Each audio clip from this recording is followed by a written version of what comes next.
Welcome to my YouTube channel Bible Tafsir. This is the 15th video of Genesis.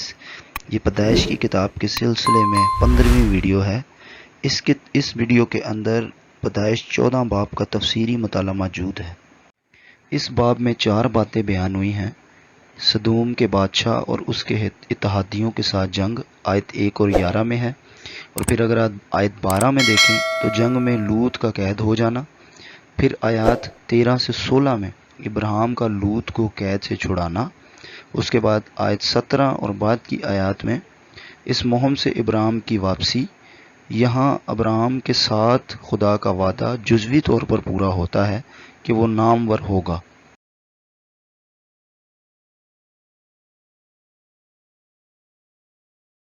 اس جنگ میں طرفین حملہ آور 4 بادشاہ تھے. 2 تو سنار اور ایلام یعنی کلدان اور فارس کے بادشاہ تھے جن پر حملہ کیا گیا. وہ 5 شہروں کے بادشاہ تھے. یہ شہر یردن کے میدان میں نزدیک واقع تھے. ان کے نام تھے سدوم، عمورہ، ادما، زبوئم اور زغر.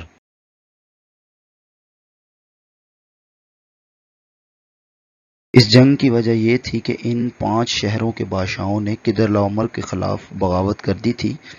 12 برس تک وہ اس کے مطیع رہے. ان کو اپنے زرخیز علاقہ سے کچھ خوشی نہ ہوتی تھی. وہ اپنی چیزوں کو بھی اپنی نہیں کہہ سکتے تھے. اس بات گزاری اور اطاعت گزاری سے تنگ آ گئے اور 13ویں برس انہوں نے بغاوت کر دی. خراج دینے سے انکار کر دیا. اس کا جوا تار پھینکنے اور اپنی پرانی آزادی بحال کرنے کی کوشش کی. کچھ توقف اور تیاری کے بعد 14ویں برس میں کدرلاؤمر اپنے اتحادیوں سمیت چڑھ آیا تاکہ ان باغیوں کو سزا دے، ان کی سرکوبی کرے اور دوبارہ متی کرے. سدوم کے بادشاہ اور اس کے اتحادیوں کو شکست فاش ہوئی. ان شہروں کا سارا مال و اسباب لوٹ لیا گیا. لوط اسیر ہو گیا. وہ دوسروں کے ساتھ لوط اور اس کے مال کو بھی لے گئے.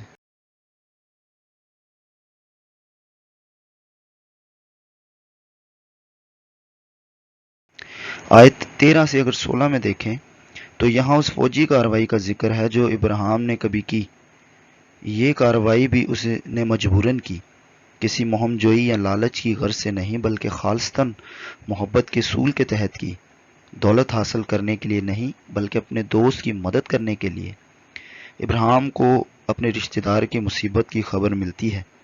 خبر ایک ایسا شخص لایا جو دشمن کے ہتھے چڑھنے سے بچ گیا تھا.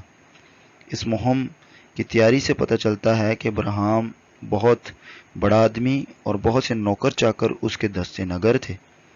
بہت نیک آدمی تھا. وہ نہ صرف خود خدا کی خدمت عبادت کرتا تھا بلکہ اپنے تعلق داروں کو بھی ایسا کرنے کی ہدایت کرتا تھا. اس مہم میں ابراہیم کے اتحادی اور ہم عہد تھے. اس نے اپنے پڑوسیوں اسکال، انیر اور ممرے کو اپنے ساتھ ملایا. جو لوگ خدا کی مدد پر بھروسہ کرتے ہیں، وقت پڑنے پر انہیں انسانوں کی مدد بھی حاصل کرنی چاہیے جیسی خدا مہیا کرے، ورنہ وہ خدا کو آزماتے ہیں.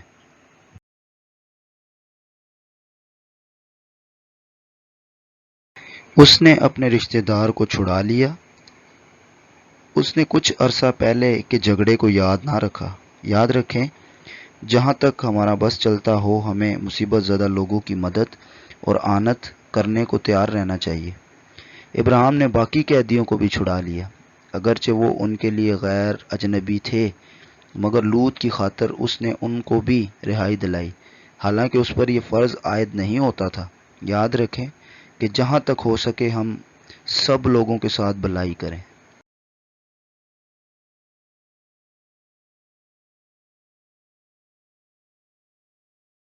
آیت 17 سے 20 میں اگر دیکھیں تو یہاں ہمیں نظر آتا ہے کہ سدوم کے بادشاہ نے کس طرح ابراہیم کی تعظیم کی. لیکن اس کی تفصیل سے پہلے ملک صدق کا واقعہ بیان ہوا ہے. ملک صدق کون تھا؟ وہ سالم کا بادشاہ اور خداوند تعالیٰ کا کاہن تھا. اس کے بارے میں اور بھی مذہبی باتیں عبرانیوں 7:1 میں موجود ہیں. نمبر 1، ربی مصنفین اس نتیجے پر پہنچے ہیں کہ وہ نوح کا بیٹا سم تھا. لیکن اس کا نام کیوں بدلا گیا اور وہ کنعان میں کیسے مقیم ہوا؟ یہ سوچنے کی باتیں ہیں۔ اکثر مسیحی مصنفین کا خیال ہے کہ یہ خود ابن خدا کا ایک ظہور تھا اور وہ ابراہیم پر ایک صادق راست بازی کے بادشاہ کی حیثیت سے اور ایک درست اور راست سبب سے ظاہر ہوا اور اسے سلامتی بخشی۔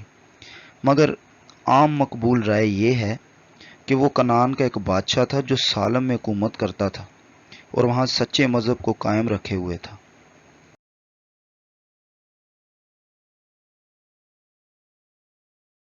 وہ روٹی اور مے لایا تاکہ ابراہیم اور اس کے سپاہی تازہ دم ہوں، اور یہ اس کی فتح یابی پر مبارکباد بھی تھی۔ یہ اس نے بادشاہ کی حیثیت سے کیا۔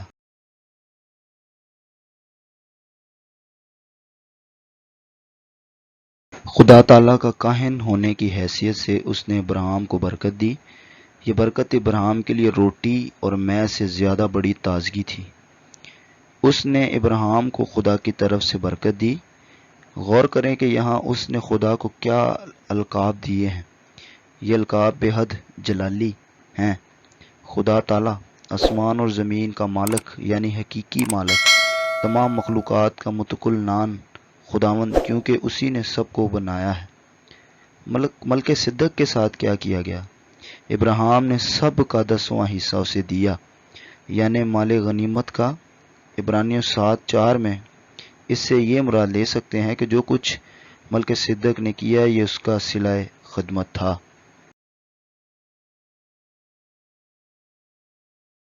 آیات 21 سے 24 میں دیکھیں تو یہاں ابراہیم اور سدوم کے بادشاہ کے ایک دوسرے سے سلوک کا بیان درج ہے۔ سدوم کے بادشاہ نے بڑی شکر گزاری سے ابراہیم کو پیشکش کی کہ آدمیوں کو مجھے دے دے اور مال اپنے لیے رکھ لے۔ ابراہیم نے بڑی فراخ دلی سے یہ پیشکش قبول کرنے سے انکار کر دیا، اور نہ صرف اس نے آدمی اس کے سپرد کر دیے بلکہ سارا مال و اسباب بھی واپس کر دیا۔ وہ اس سے نہ تو کوئی دھاگا نہ جوتی کا تسمہ لینے کا روادار ہوا۔ جس کی آنکھوں میں ہمیشہ خدا اور آسمان بسا ہو، اسے نفسانی خوشیوں اور آرائشوں اور زیوروں کی کہاں پرواہ ہوتی ہے۔ وہ مال و اسباب نہ لینے کی بڑی معقول وجہ بیان کرتا ہے، تاکہ تو یہ نہ کہہ سکے کہ میں نے ابراہیم کو دولت مند بنا دیا۔ اس سے رسوائی یا فضیحت منقص ہوتی ہے۔